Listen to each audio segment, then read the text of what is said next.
윤태권 실장 어서 오세요. 네, 안녕하세요. 오늘 어떤 주제 다룹니까? 정세균 총리 이야기 좀 해볼까 싶어요. 예. 네. 총리실에서 두 가지 나름대로 큰 뉴스가 났습니다. 오늘? 뭐 어제 밤부터 오늘이라고 해야 맞겠죠. 네. 먼저 인사인데요. 네. 현역 의원인 민주당 김성수 의원이 의원직 사퇴하고 총리 비서실장으로 내정됐어요. 이건 어제 나온 뉴스인데요. 그렇죠. 그리고 오늘은 정무실장, 민정실장, 공보실장 내정 뉴스가 났는데 재밌어요. 일단 현역 의원이 총리 비서실장으로 가는 건 처음 본 것 같아요. 물론 김성수 의원이 이제 불출마 선언한 비례대표 의원이고 의원 임기가 얼마 안 남았긴 합니다만은 그렇고 김 의원이 MBC 기자 출신인데 되게 합리적인 인물로 평가받거든요. 정무 판단이 빠르고 좋은데 이제 뭐 컬러가 세진 않다 이러는데 그런 면에서 보면은 정세균 총리랑 좀 느낌이 비슷한 인물이에요. 그리고 이제 정기남 정무실장 내정자는 원래 열린우리당 시절에 정동영 당시 당의장, 보좌관, 비서실 부실장 등을 오래 지냈고, 그랬죠. 그 이후에 이제 국민의당으로 총선 출마하고 지난 대선에서는 안철수 캠프 홍보본부장이었는데 원래부터 민주당 고향이고 민주당 인사들하고 가까운 사람이에요. 하지만 지난번에는 국민의당 쪽이었다. 네. 권오중 민정실장은 참여정부 5년 계속 민정수석실 공직기강 담당 행정관으로 일했고 박원순 시장 비서실장 정무수석 지냈고 사실은 현 정부 출범 이후에도 청와대 비서관 물망에 몇 번 오른 사람이거든요. 김영수 공보실장 내정자는 현대아산 상무 출신으로 정 총리가 그 국회의장 지내면서 민간에 있던 사람을 국회 대변인으로 발탁했어요. 지금 괜찮은 인선이다. 좀 폭을 넓게 쓴다 사람을. 이런 평가를 받고 있고 전반적으로 좀 여권 핵심하고는 좀 거리가 있는 사람들 이렇게 분류가 되거든요. 그래서 뭐 탕평 이런 얘기가 나오더라고요. 그러니까 지금 야권과의 탕평까지는 아니겠지만은 범여권 내에서 탕평 정도는 될 것 같고 이낙연 총리가 처음 총리가 됐을 때는 사실 비서실장 등 핵심 포스트가 처음엔 청와대하고 가까운 사람들이었습니다. 그 뒤로 이게 조금씩 바꿔 나가긴 했죠. 총리실 비서실의 인사 뉴스. 또 뭐가 있어요? 한국판 목욕클럽이라는 걸 시작했다. 목욕클럽? 목욕클럽은 그 스웨덴의 타게 에를란데르 총리라는 뭐 옛날 총리인데 이 사람이 23년 동안 한 번도 빠지지 않고 매주 목요일 동안 야당, 기업, 노조 들하고 비공개로 대화를 했다. 사회 갈등을 풀었다. 그걸 이제 정 총리가 인사청문회 때 목욕클럽과 같은 대화 모델을 되살려서 각 정당, 각계각층 대표들 정기적으로 만나겠다. 격의 없이 만나서 협치를 이뤄내고 사회 갈등의 해결의 계기를 만들어 나가겠다. 예고했거든요. 맞아요. 오늘 사회적 대화 전문가들하고 만찬 회동을 한답니다. 오늘 첫 회동? 그리고 오늘은 아마 이 목욕클럽을 어떻게 운영하면 좋을 것인가에 대한 틀을 짜는 회동일 것 같아요. 그 인사 뉴스, 그다음 목욕클럽 시작이라는 뉴스.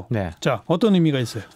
광폭 행보 시작이다 이런 건데 이럴 거예요. 총리실의 광폭 행보는 아무래도 본격적인 건 총선 후 겁니다. 왜냐하면 총선 전에는 뭐 하나하나가 좀 정치적으로 해석되고 뭐 누구 선거에 유리하고 불리하고 이렇게 보는 면이 있을 것이고 또 총선 결과가 나오면은 그걸 바탕으로 실제 협치 내각을 추진하겠다. 이게 공언을 했었거든요. 게다가 지금 또 신종 코로나 이 문제도 있고 하니까 이낙연 총리 때랑 여러모로 비교가 되겠네요. 그렇죠. 그러니까 지금은 이 전 총리죠. 지지율이 압도적으로 높은데 정 총리가 좀 우위에 있는 지점들이 있어요. 시작할 때. 재량권이라든지 이런 것들을 보면은 지금 정세균 총리가 이낙연 총리 시작할 때보다 괜찮아요. 사실 총리가 헌법과 법률로 보장된 권한이 상당히 많지만은 청와대가 어떻게 대하느냐에 따라서 완전히 다르지 않습니까? 실세 총리, 대독 총리 이런 말 나오는데 누구는 뭐 대독 총리 하고 싶어서 했겠습니까? 청와대와의 관계죠. 그렇죠. 근데 이제 정 총리의 경우에는 커리어도 그렇고 총리가 되는 과정이 그 청와대 제안을 수락하는 뭐 이런 좀 시기였기 때문에 기반이 단단한 상황에서 시작한다는 거죠. 그래서요.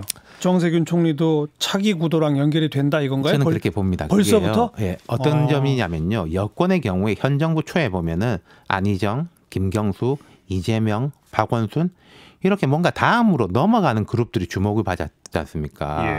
근데 여기서 이제 일부는 탈락하고 일부는 매우 어려움을 겪고 있고 지금 이낙연 전 총리 독주 체제인데 이제 좀 기반이 탄탄한 정세균 총리 지금 한참 존재감 과시하는 추미애 법무장관 이쪽 그룹들이 있지 않습니까? 예. 문재인 대통령보다 정치를 사실 더 오래 한 사람들. 이 사람들은 아무래도 좀 노련하고 상당히 검증이 돼 있고 이 그룹들이 좀 집단적으로 부상할 가능성이 저는 좀 보여요. 네, 총선 후에는. 여권의 차기 군이 훨씬 폭이 넓어지네요. 그러니까 조금 뭐 연부역강한 비전, 뭐 젊음 이쪽하고 조금 노련한 그룹하고 글쎄요. 두 그룹이 될 텐데 이게 좀 이런 이야기인데요. 총선 지나면은 이 이야기 되게 많이 나올 거고 그리고 정 총리가 21대 총선 직후 1년이 개헌의 적기다 이런 이야기를 했는데 그랬죠. 지금 개헌의 방향은 사실은 뭐 이원 집정부제 어떤 쪽에서 내각제 이런 식으로 좀 대통령 권한 분단에 대한 이야기 쪽이거든요. 그쪽 방향이죠. 어쨌든. 예. 그렇다면 이제 입법부가 지금보다 더 권력이 커진다면은 아까 말씀드린 정치 경험이 많은 사람들이 더 주목받을 가능성이 높아 보인다. 네. 그리고 이제 야당도 지금 황교안 대표가 멀찍이 앞서 나가고 그다음 뭐 안철수, 유승민 이렇게 정도인데 총선 결과에 따라 가지고 정치 경험이 있는 사람들 뭐 예컨대 오세훈 전 시장이 국회로 복귀한다면은 뭐 그런 사람들이 야권 쪽에서도 주목받을 수 있다는 거죠. 네. 오늘 누구한테 한마디? 정세균 총리한테 한 말씀 드려야죠. 네. 지금 코로나 바이러스도 있고 전반적으로 사회 분위기가 좋지 않지만은 우리가 짚어본 것처럼 총리직 수행하는 것에 대한 내외부적 환경은 좋습니다.